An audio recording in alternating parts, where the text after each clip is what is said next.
Hi అండి, welcome to my channel. ముందుగా ఎవరైనా ఫస్ట్ టైం ఈ ఛానల్ చూస్తూ ఇంకా ఛానల్ని సబ్స్క్రైబ్ చేసుకోకుండా చూస్తున్నట్లయితే ప్లీజ్ ఛానల్ని సబ్స్క్రైబ్ చేసుకొని అలాగే వీడియోకి ఒక లైక్ ఇచ్చి పక్కనే ఉన్న హై పాయింట్స్ ఇచ్చి సపోర్ట్ చేయండి. ఇంకా ఇవాళ వీడియోలో అయితే ఇంట్లోనే చాలా సింపుల్గా చక్లీ ఎలా చేసుకోవాలో చూపిస్తానండి.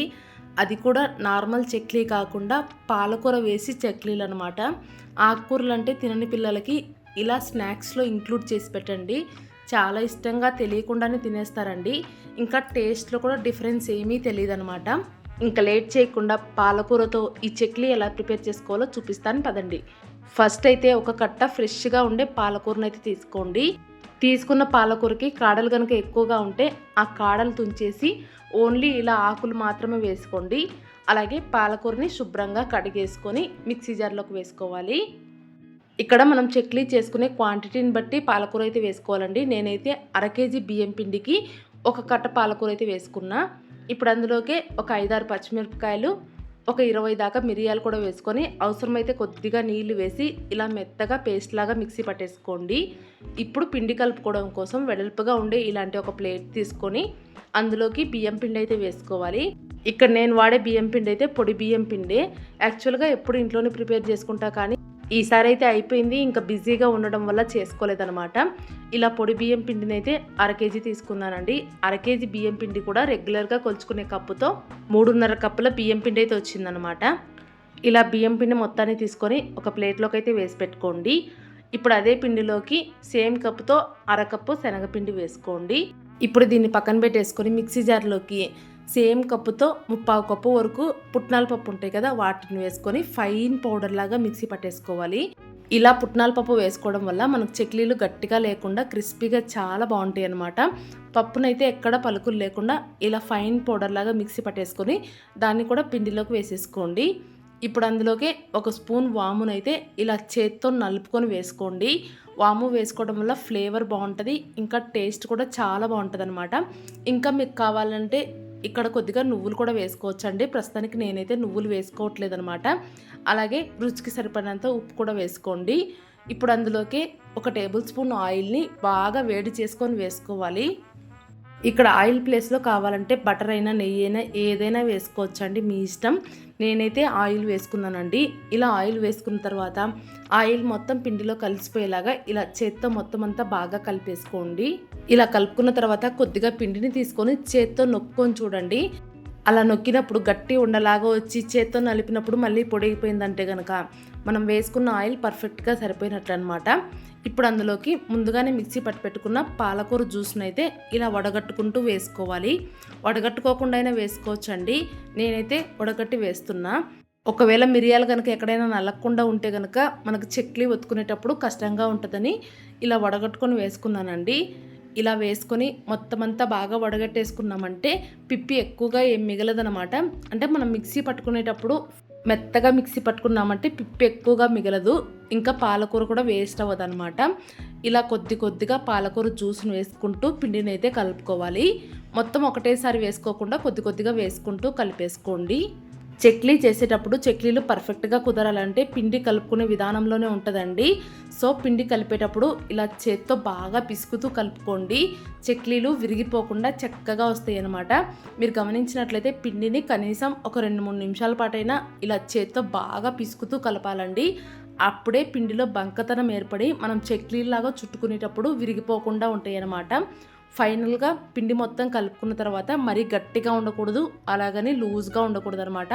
చూస్తున్నారు కదా, పిండిని అయితే ఈ కన్సిస్టెన్సీలో కలిపేసుకోండి. ఇలా కలుపుకున్నారంటే చక్లీలు అయితే అచ్చం మనం బేకరీలో తెచ్చుకుంటే ఎలా ఉంటాయో అలాగే వస్తాయి అన్నమాట. ఇప్పుడు ఆ పిండి పైన ఒక క్లాత్ వేసేసి పక్కన పెట్టేసుకోండి. ఇప్పుడు చక్లీలాగా ఒత్తుకోవడానికి మనకు మెయిన్ కావాల్సింది మురుకుల గొట్టమండి. అలాగే చక్లీలు రౌండ్గా లావుగా ఉంటాయి కాబట్టి ఇలా స్టార్ షేప్లో ఉండే బిల్లను అయితే తీసుకోండి. మురుకుల గొట్టానికి స్టార్ షేప్లో ఉండే బిల్ల వేసుకొని అడుగున ఫిక్స్ చేసేయాలి.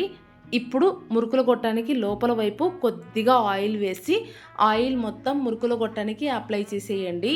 ఇలా అప్లై చేసుకోవటం వల్ల పిండి అనేది మురుకుల గొట్టానికి అంటుకుపోకుండా ఉంటుందన్నమాట. ఇలా అప్లై చేసుకొని పక్కన పెట్టేసుకోండి. ఇప్పుడు చెక్లీ చేసుకోవడం కోసం కలుపుకున్న పిండిలో నుంచి ఒక చిన్న పిండి ముద్దను సపరేట్గా ఒక ప్లేట్లోకి తీసుకొని మళ్ళీ ఒక 2-3 నిమిషాల పాటు పిండిని అయితే బాగా పిసుకుతూ కలుపుకోండి. మీరు ఎంత బాగా పిసుకుతూ కలిపారంటే చెక్లీలు అనేవి అంత పర్ఫెక్ట్గా వస్తాయండి. సో పిండిని పిసకడంలోనే ఉంటుందన్నమాట. ఇలా పిండి మొత్తాన్ని బాగా పిసికేసిన తర్వాత ఇప్పుడైతే ఈ పిండిని సిలిండర్ షేప్లో చేసుకోండి. మనకు మురుకుల గొట్టంలో పెట్టుకోవడానికి ఈజీగా ఉంటుందన్నమాట. ఇలా పిండిని బాగా పిసికేసి మురుకుల గొట్టంలో పెట్టేసుకొని పైనుంచి మూత పెట్టేసి క్లోజ్ చేసేయండి. కాస్త ఓపిక చేసుకొని ఇలాంటివి చేసి పెట్టుకున్నామంటే పిల్లల స్నాక్స్లోకి అయితే ఇబ్బందే ఉండదండి. రోజుకు ఒకటి పెట్టించినా కూడా చాలా ఇష్టంగా తినేసి వస్తారనమాట. ఇప్పుడు చెక్లీలాగా ఒత్తుకోవడం కోసం పైనుండే మురుకుల గొట్టాన్ని లైట్గా ఒత్తుకుంటూ వచ్చామంటే కింది నుంచి ఇలా పిండి అయితే దిగుతూ వస్తుంది. ఫస్ట్ ఒక చిన్న రౌండ్ లాగా చేసుకొని ఆ రౌండ్ చేసిన దాన్ని నెక్స్ట్ కొనకైతే కొద్దిగా అంటించేసేయండి. ఆయిల్లో వేసిన తర్వాత విడిపోకుండా ఉంటాయి అన్నమాట. అలా ఒత్తుకుంటూ ఇలా మీకు ఎంత సైజులో కావాలంటే అంత సైజులో చెక్లీని అయితే చేసేసుకోండి. అలా చెక్లీని చుట్టుకుంటూ ఆఖరికి వచ్చిన తర్వాత ఆఖరి కొననైతే ముందు కొనకు కూడా లైట్గా అలా ప్రెస్ చేసినట్లు అంటించేసేయండి. ఆయిల్లో వేసిన తర్వాత విడిపోకుండా ఉంటాయి అన్నమాట. ఇలా ఫస్ట్ వాయికు ఎన్ని కావాలంటే అన్ని చెక్లీలు అయితే రెడీగా చేసి పెట్టుకోండి. చెక్లీలు చేసుకునేటప్పుడు ఇలా బటర్ పేపర్ పైన లేదంటే న్యూస్ పేపర్ పైన చేసుకోండి. తీసుకోవడానికి ఈజీగా ఉంటాయి అన్నమాట. ఇలా చెక్లీలను చేసుకుంటూనే స్టవ్ పైన డీప్ ఫ్రైకి సరిపడినంత ఆయిల్ పెట్టేసి ఆయిల్ని అయితే మీడియం ఫ్లేమ్లోనే వేడెక్కనివ్వండి. మీడియం ఫ్లేమ్లో వేడెక్కితేనే మనకు చెక్లీలు లోపల వరకు బాగా ఫ్రై అవుతాయండి.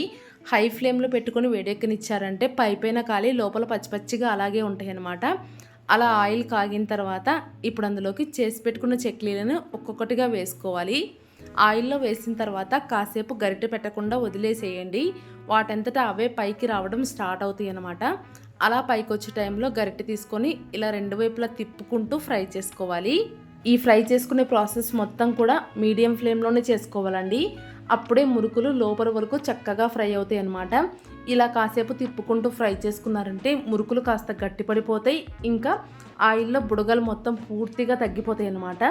అలా బుడగలు పూర్తిగా తగ్గిపోయినాయి అంటే చెక్లీలు కూడా పర్ఫెక్ట్గా ఫ్రై అయిపోయినట్లు. ఇంకా మీకు గుర్తుగా చెప్పాలంటే చెక్లీలు ఫ్రై అయ్యే కొద్దీ మొత్తం అడుక్కు వెళ్ళిపోతాయి ఆయిల్లో. అలా అడుక్కు వెళ్ళిపోయినాయి అంటే పర్ఫెక్ట్గా ఫ్రై అయిపోయినట్లు. సో ఆ టైంలో తీసేసుకొని టిష్యూ ఉండే పేపర్లో వేసుకున్నారంటే ఎక్స్ట్రా ఉండే ఆయిల్ని కూడా పీల్చేసుకుంటాయండి. ఇలాగే మిగిలిన పిండితో కూడా చెక్లీలు చేసేసుకొని ఫ్రై చేసుకోవడమే. చూసారు కదా చెక్లీలు ఎంత కలర్ఫుల్గా ఉన్నాయో. ఇక్కడ ఓన్లీ పాలకూరే కాదండి, కావాలంటే బీట్రూట్ వేసుకోవచ్చు, క్యారెట్ వేసుకోవచ్చు, మీకు నచ్చిన వాటితో చేసుకోవచ్చు అనమాట. చూడ్డానికి కలర్ఫుల్గా ఉంటాయి. ఇంకా పిల్లలు కూడా ఎగ్జైటింగ్గా తినేస్తారండి. ఇలాగే చెక్లీలు అన్నింటినీ కూడా చేసుకొని ఫ్రై చేసేసుకోండి. ఫ్రై చేసుకునేటప్పుడు మాత్రమే జాగ్రత్తగా ఫ్రై చేసుకోండి. అంతేనండి. ఇలా చిన్న చిన్న టిప్స్ పాటిస్తూ చేసుకున్నారంటే ఇంట్లోనే పర్ఫెక్ట్గా క్రిస్పీగా చెక్లీలు అయితే ప్రిపేర్ చేసుకోవచ్చు. మీకు చూస్తేనే అర్థమైపోతుంది కదా చెక్లీలు ఎంత బాగా వచ్చాయి అనేది.